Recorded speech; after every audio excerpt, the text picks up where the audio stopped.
And here we are live. Good morning, good morning, good morning, everybody. Welcome to a Good Morning Wednesday walk. Unfortunately, I have to go to a London's AGM tonight. So I'm not in London. I will be attending that virtually. So, unfortunately, I have to go and attend that tonight. As part of my presidential duties. So I'm on that. I really wanted to go over to honest tonight Labour's big essentially reform document. It does really need a Wednesday evening to really go over it. Oh, Nico, good morning to you. Hello there. Hello to you. Like I say, it really does need a good evening, to be honest, to go over it, because it's almost like 200 pages. So yeah, it's a bit of a big beast. I've already had a flick through it just to see what it's saying, and how it's going to make up. Crowban, hooray! Good morning to you. I've already had, a brief flick through it, see what's going to do it. Did you see the response from a Scottish MP? Oh, I think I did. Was it the one about sort of the people of Scotland aren't going to be fooled by Lord's reform or whatever? Something like that. I can't remember what he was saying exactly now. Oh, chilly morning. The gas meter is spinning so fast this morning. It's generating heat through kinetic energy. Yep. Like I say, I don't know if you can see or hear. Like I say, it's the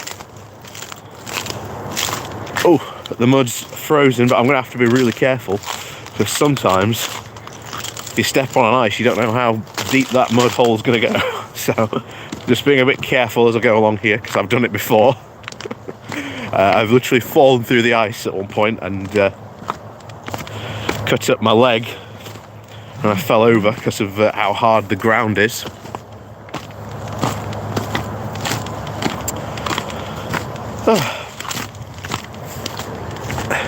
Yeah, crunchy ground, exactly that's it. Oh, Stu, good morning to you. But yes, so Labour's big reform post.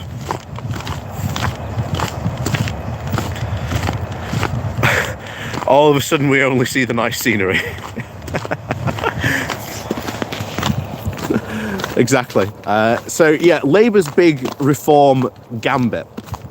And to be honest, I really think, reading over this, I think it's good. I really do.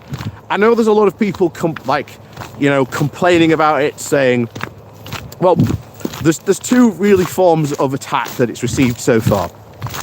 You've had sort of the first, and I know and I understand sort of the attack line that it's coming from, is that people in the UK have different priorities.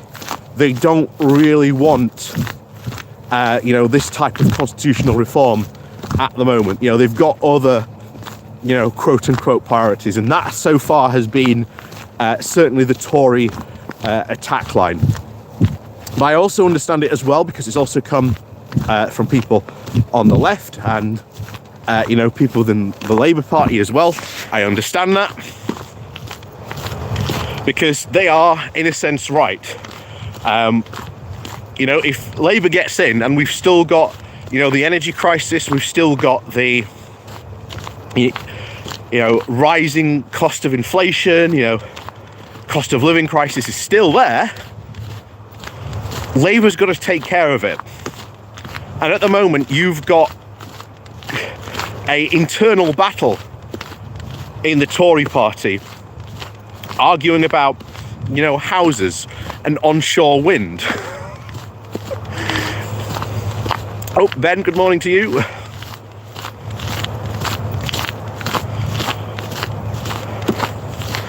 So it's not a good look for them. It's really not a good look that, you know, the Tories are arguing about that and doing pretty much nothing essentially in trying to solve the energy crisis, inflation. Well, actually that's not true. They do have a plan, which is pretty much by Sunak and Jeremy Hunt to basically just cross their fingers and hope inflation goes down. So it's not really a plan. Oh, Pelham. Anytime there's talk of reforming or even abolishing the Lords, it's always not the right moment. And the thing is, we've seen that before, and it is always tried. And the thing is, it's a hard battle. I'm not going to deny, and you know, that reforming the Lords isn't a hard fight. I'm really not going to lie about that. And I think it's fair to be honest. You know, I set my own expectations, and at least my audience expectations, because whenever we've talked about, you know, reforming the House of Lords, we've never really talked, to be honest, how difficult a fight this is going to be. But if we get into a situation where Labour comes in with a manifesto promise and an overwhelming majority, where they've wiped the Tories out, as we've seen from, you know, some of the polls, that it's been Labour potentially winning like over 400 seats. That's a massive majority. And with a mandate to reform the House of Lords, then the Commons part isn't going to be difficult. The Commons part of it is not going to be difficult.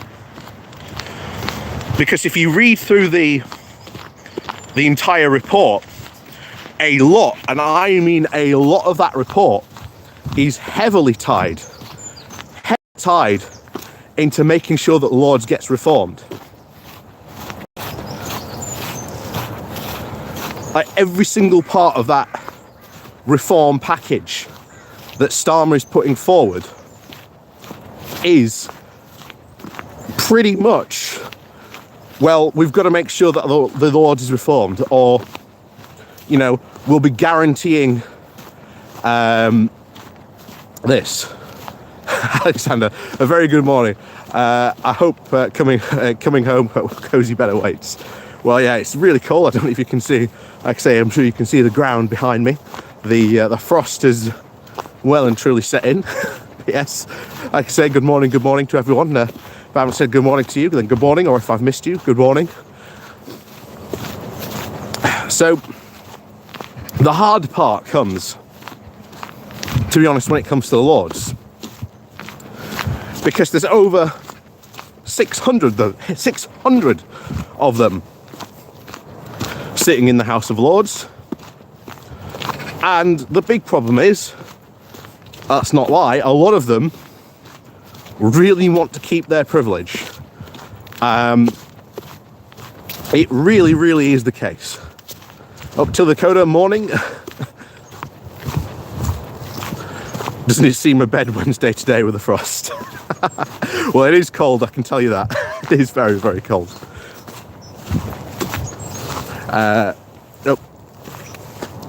Stu, I hope they manage to at least to get rid of the clause where they can just claim their money and go. Yeah, I mean, the entire thing is tied up in getting it. Crap, it's a bit overcast here. But still need the fan on.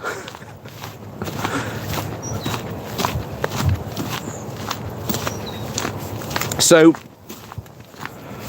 there is a lot of resistance is going to be in the Lords section. But to be honest, The House of Lords is in desperate need of reform. Desperate. And the good thing about this is that when you look at Lords reform, even Conservative voters agree that the House of Lords needs reform. So if Starmer were to get into like a bit of a quandary, or it looked like this was going into a quagmire, he could potentially just go, you know what, we'll put this to a referendum. Because reforming the House of Lords is insanely popular when it's polled. Insanely popular. Not only that, there is a ton of corruption, of bad press that constantly streams from the Lords. You've got the whole PPE scandal at the moment that's going on in the House of Lords, and it's not only just that. You've got Matt Hancock, and now I know Matt Hancock is probably going to be desperately trying to save his own skin so that maybe eventually one day he can come back sort of from the, shall we say, the political wilderness. But I'll tell you this now, Matt Hancock knows that he is going to get thrown under the bus by Boris and everyone else at the when they start taking their testimony at the COVID inquiry, when that starts. So he's already out there trying to preempt a lot of this stuff. Oh, good morning, Joe from Dublin.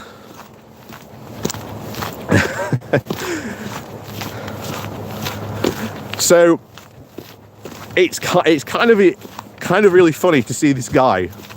Oh, Carola G, good morning to you as well. It's really funny to see a guy that everyone said didn't have a backbone. And if you remember back in the day when he was leaving and he was getting all this, abuse, saying, it's all Hancock's fault.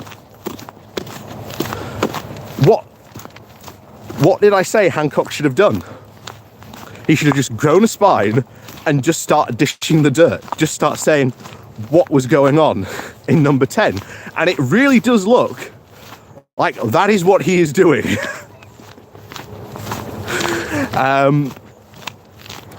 So, yeah. He is actually dishing the dirt because he knows he's going to get a ton of dirt thrown on him at these COVID inquiries when the hearings start.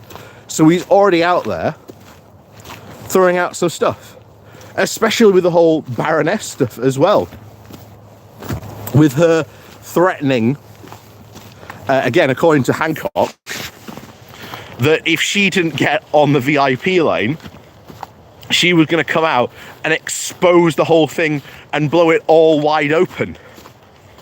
I mean,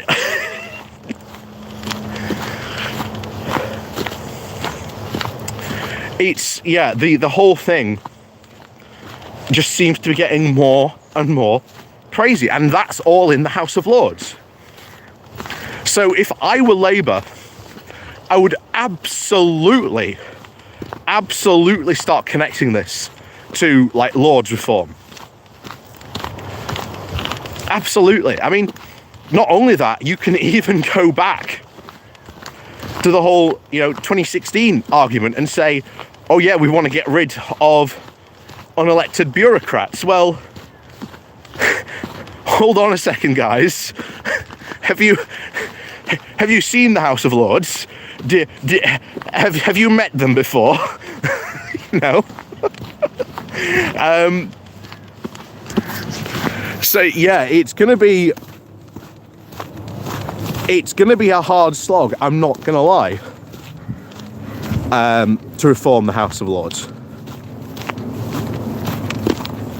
It really is gonna be hard. It's really gonna be difficult. But if Starmer is as serious as he says, oh, good morning to you, Regan Leet.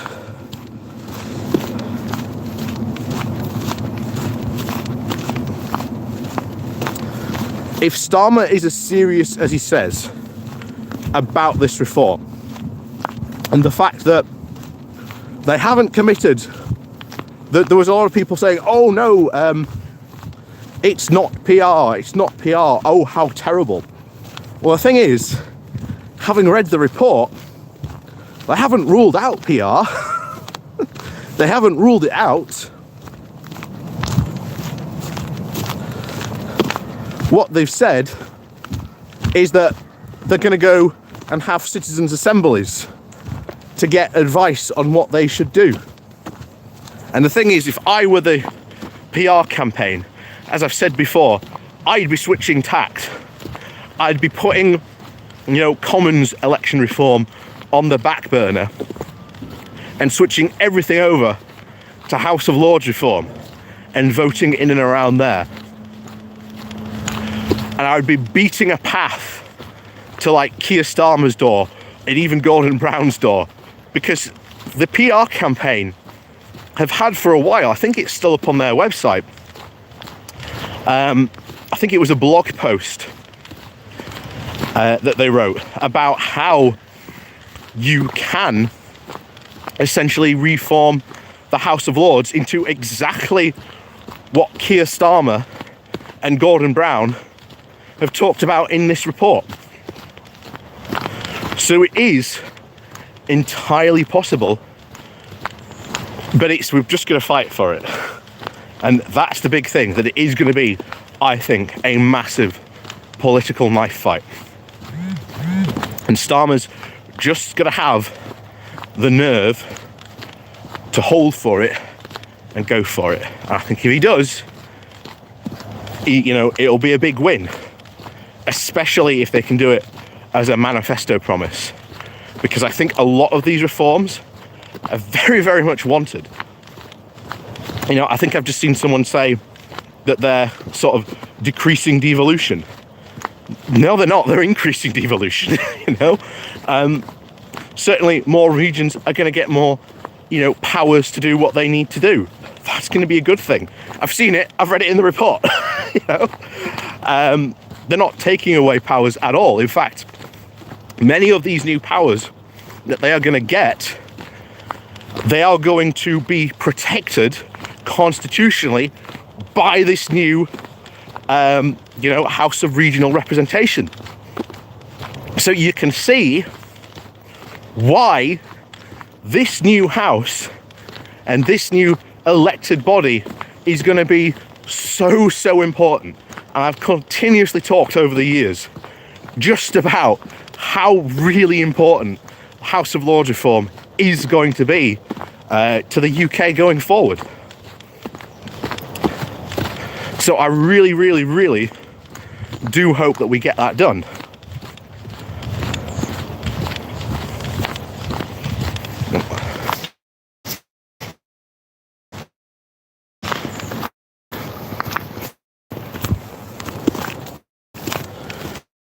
So it would be incredible to get this done, but it's going to be a fight, and I'm not going to lie, it is going to be a fight.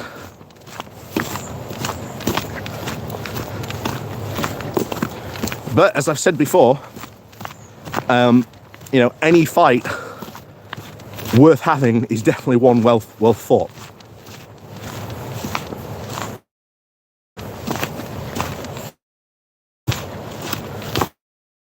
So, on for it, if we're going to sort of achieve this. I think it is entirely possible. Yeah, exactly. There is, again, that's a whole nother part of it. More powers for, the upper elected house. And we've talked about this ever since, 2019. If you had an upper house that was elected by proportional representation, you would have a second house that would not have allowed potentially a lot of this Tory nonsense to get through that we've seen since 2019. The Tories would have had to massively moderate their position on many things when it came to, thinking about, well, how is this going to pass, the second chamber? And that is what we can expect if we get it into, into being. It doesn't have to be, this big obstructionist thing, because that's the other thing that a lot of the arguments against it we have seen.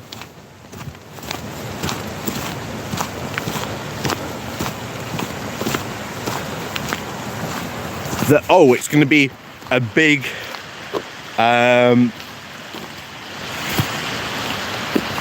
it's going to be like really crazy obstructionist, but it doesn't have to be. It just depends how all it's set up. And I think it's entirely possible to set it up in a very, very reasonable way. It's entirely possible. I mean, I think this week, to be honest, we're going to be sort of dedicating certainly more videos, talking certainly about many people who are sort of big sort of electoral reformers and sort of constitutional reformers that we've seen this week, wanting to push forward with Lord's reform.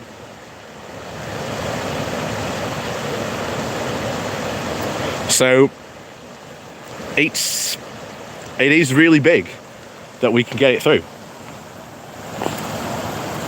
So what, the Tories would have got it through if they own up the House? Not if it's proportional representation. Again, even if you have a look at the 2019 general election, you have a look at proportional representation, how that would have sort of allocated the seats. The Tories never have a majority under a PR system. They never ever have a majority. So if we do get, and this is why it is important, because I'm sure everyone wants, when I say we want to sort of break the monopoly of the big parties on the House of Lords, I'm sure everyone will agree with that, because that's the point where we can have smaller parties in and have better stuff through. So it's important. It is really, really important. And like I say, I am excited by it. It's just, we need to really start ramping this up now. And like I say, the announcement was very good. People have really been, I think, thinking about it.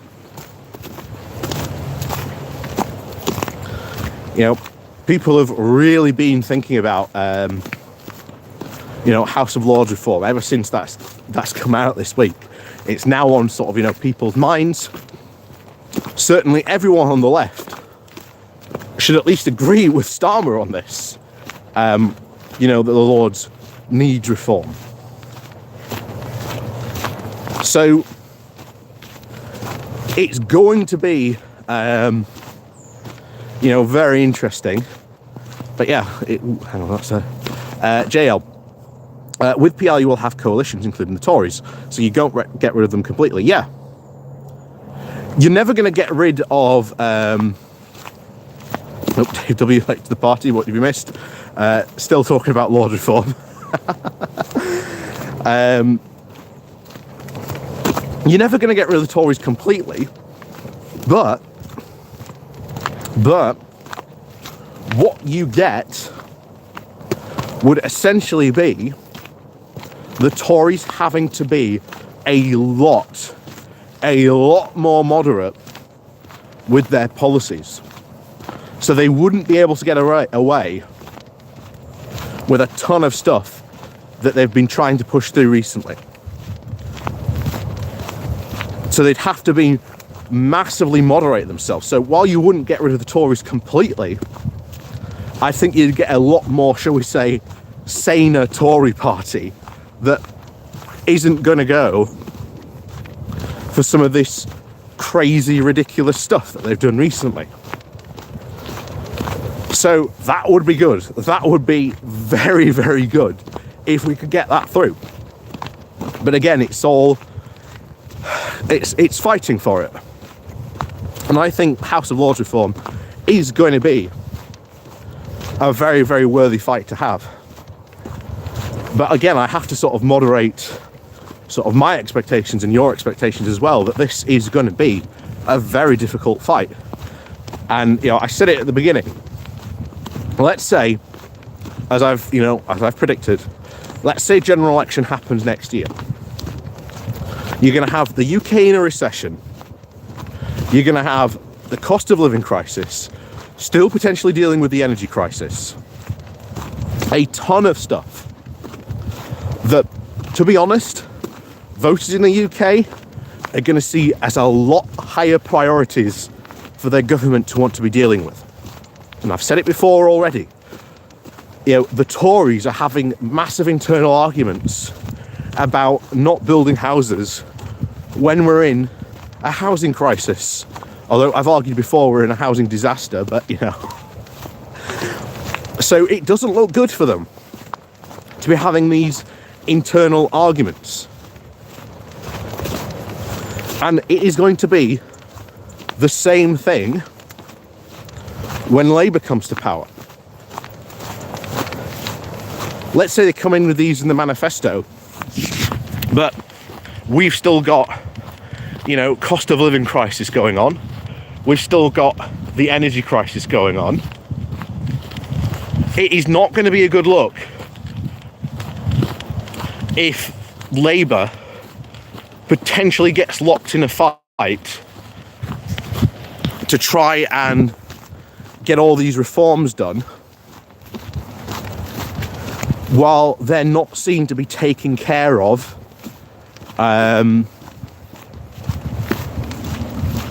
essentially what people consider to be a lot bigger priorities.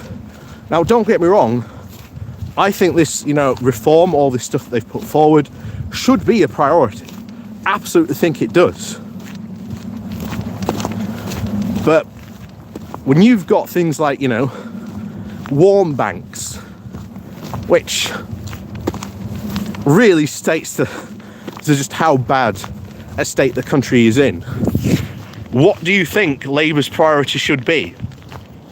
Should it be pushing forward with House of Lords reform, or should it be actually trying to fix the country so that we do not have to have things like warm banks, things like food banks, and, you know, actually restoring some dignity to people? So I am really prepared, I am generally prepared that this reforms, if Labour come into power, may not be on their highest list of priorities. I am sort of prepared for that. And I think, you know, it is really worth sort of, you know, setting not only my own expectations, but, you know, your expectations as well. And it will be disappointing, obviously, if it, you know, drops down, you know, the priority list. But given what I've just, you know, explained to you, what would you do if you're Keir Starmer and let's say there's an election next year? What are your top priorities? Well, it's cost of living crisis, energy crisis, and trying to fix the economy.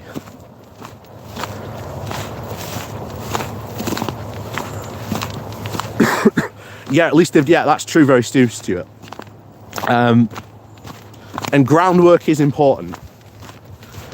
You know, and we want to go actually back a couple of years, because I'm sure people remember the 2012 referendum we had on AV. And at the time, the sort of vote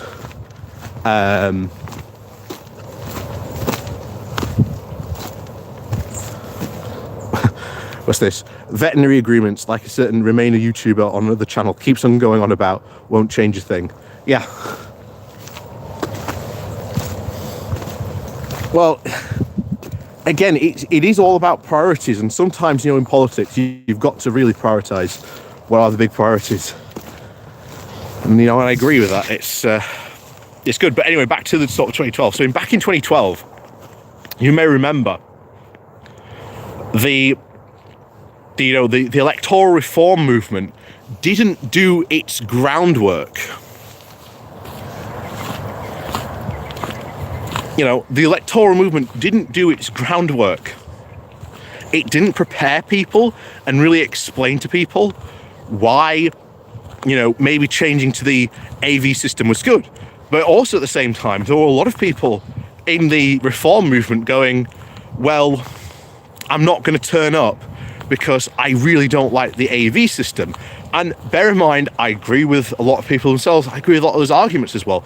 The AV system that they wanted to change to in 2012 wasn't a particularly good one. It was essentially the first past the post version of PR. But what have they done since then? They've really, really ramped up the groundwork, the awareness campaigns of what PR is and why it would be good. So that has been certainly where we are now. And the PR movement is, it's stronger, it's more organised, it's in a far, far better position than it ever was back in 2012. Oh. Hi from Thailand, good morning to you. Good morning to all my Thailand viewers. So we are in a far, far better position to sort of really sell the House of Lords reform as PR. And that's where the PR movement really needs to get in. Because again, reading through the report, after I'd seen a lot of the reaction, especially a lot of the PR stuff, I'd been, oh no, they've said it's not going to be PR. And a lot of people just really diminish it. But having read the report, it says nothing about that it's not going to be PR. It's heavily hinting, certainly from the way I've read it, that to me, it's very likely it's going to be PR.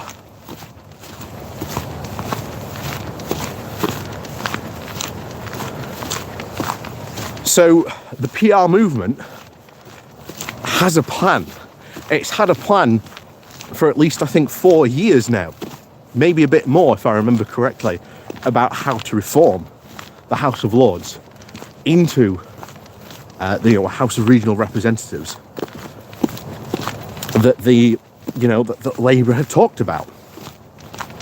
So they really need to be selling. They really need to be selling, PR as the way to reform the House of Lords. And this is how you do it. This is what it will look like. This is how it's all laid out.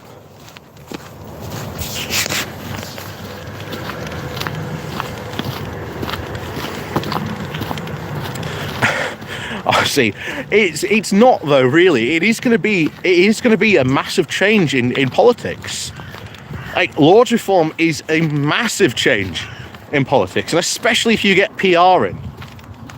Especially if you get PR in, where you will start to then get regional voices.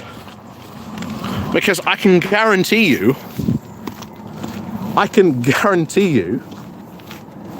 that you will get parties like the Yorkshire Party into power.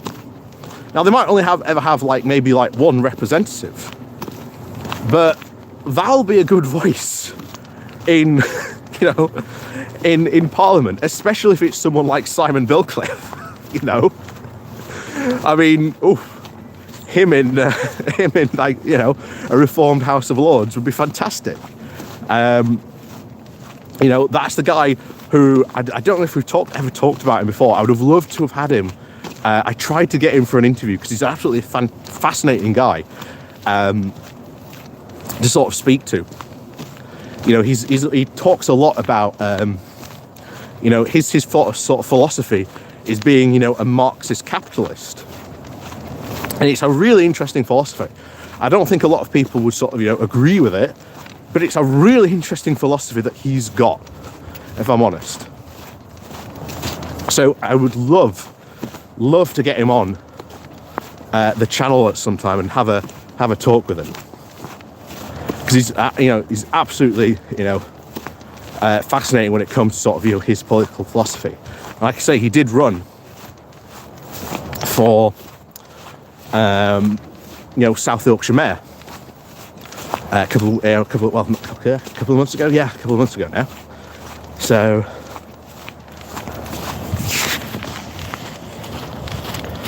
it is all about that. So yeah. Oh, morning.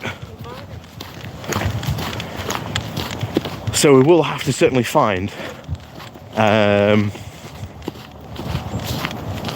sort of a reason to get him on the channel at some point. I have to certainly reach out to him, but like I say, he's a busy guy.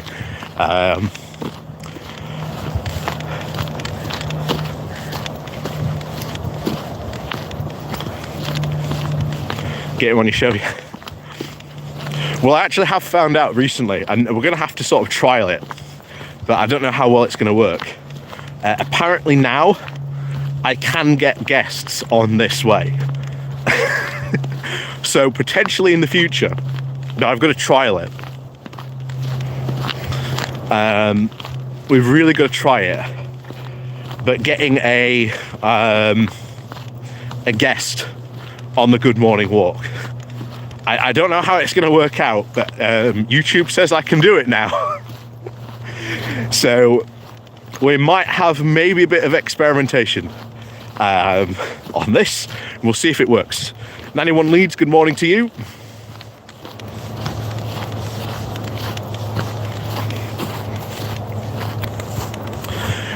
Do you think education will return to local authority or remain with academy status under Labour government? The academy systems clearly hasn't worked. They clearly haven't worked. The academies, I think it needs to go back to local authorities, if I'm honest. But we'll have to see what they on that. We'll have to see what the what again the manifesto says, certainly about education. But one thing is for certain, Labour certainly are going to remove the tax breaks that private schools get, and it looks like all that money is going to get funneled into public education, which will be a good thing. Yep, I can agree with that.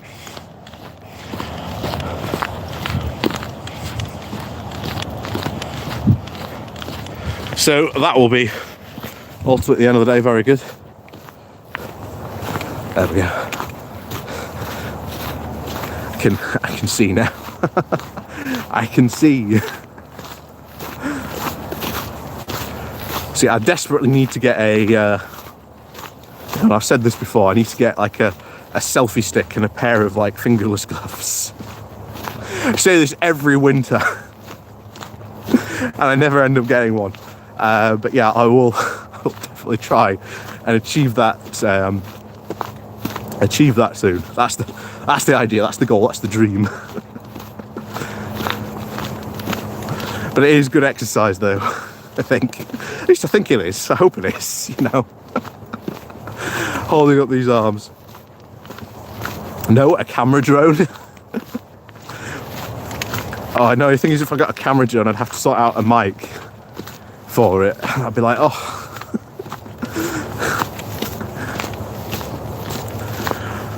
Or you get the touchscreen gloves. Yes, true. That is a good point. Number 3. Good morning to you. Mum's knit such gloves for Christmas.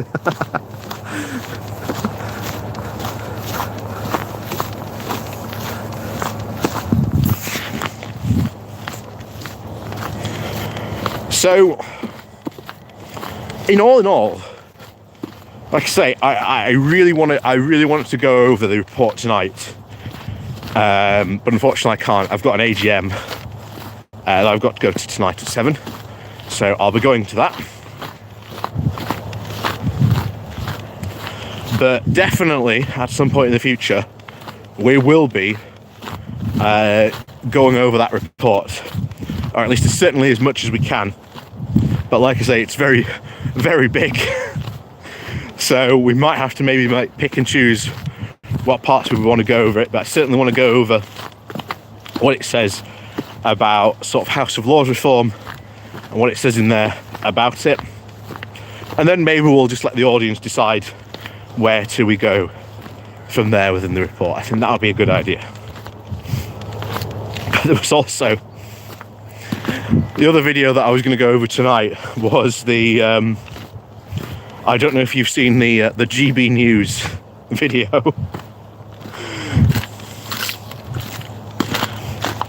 Talking about quote unquote sinister forces trying to return us to the EU.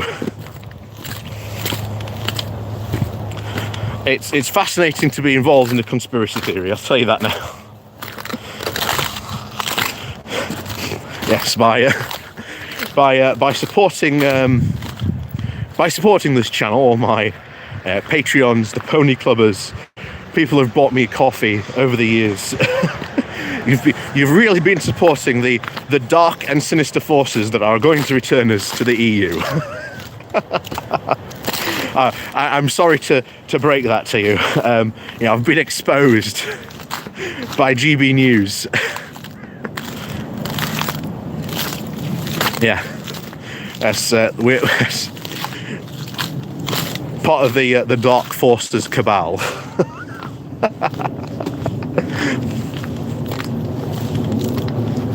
Sinister forces. Hello, everyone.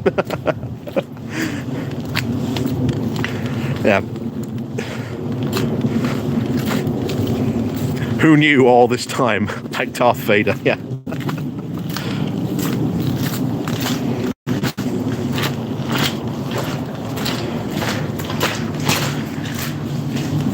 Yeah.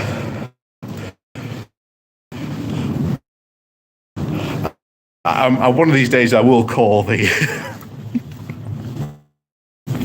one of these days I will call the maybe I should just call it the Sinister Forces. The Sinister Force cast. No, that's a bit too Star Warsy, I think. Oh, what can we call it? We could call it something, but I don't know what we'll call it. We'll call it something. That's my membership gone there. Yeah, that's it. Supporting the Sinister Forces. Morning. Morning. Oh.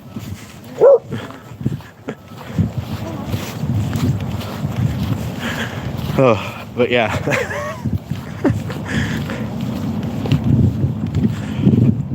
Oh, but yes, yeah. So, summing up all this, House of Lords reform, it's good. We should get behind it, because if we don't,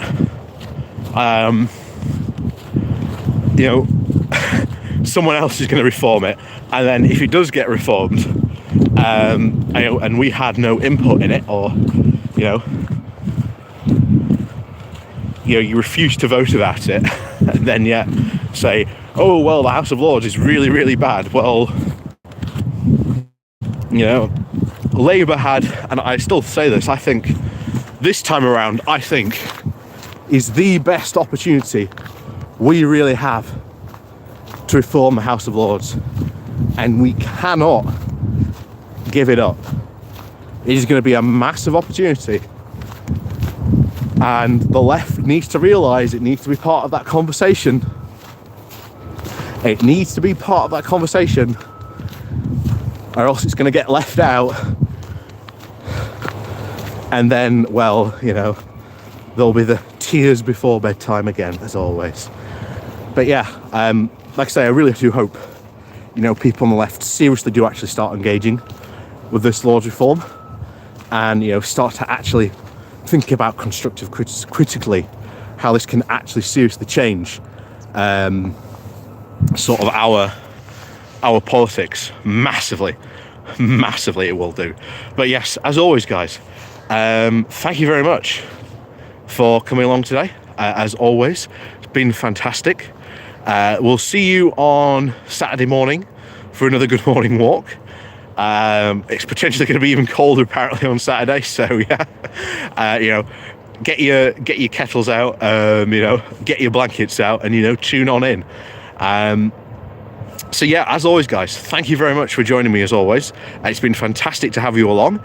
Like I say, please do remember to help support the channel. Like I say, on your way out, hit that like. The share button helps, you know, amazingly. There's also the thank you button as well down below. There's the pony club you can join as well. Like I say, if you've seen the people with the little you know, badges next to their name, that's people who help support, you know, help support through the pony club. There is the YouTube thank you button down below. There's the Patreon page. There's the buy me a coffee link if you just want to buy me a coffee, you know. And even if, you know, you sort of, you know, may the sinister force be with you.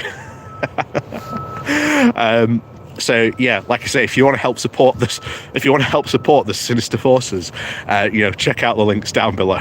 So as always, guys, thank you very much for watching, and enjoy the rest of your week, and we'll see you on Saturday for another good morning walk. So we'll see you all very soon.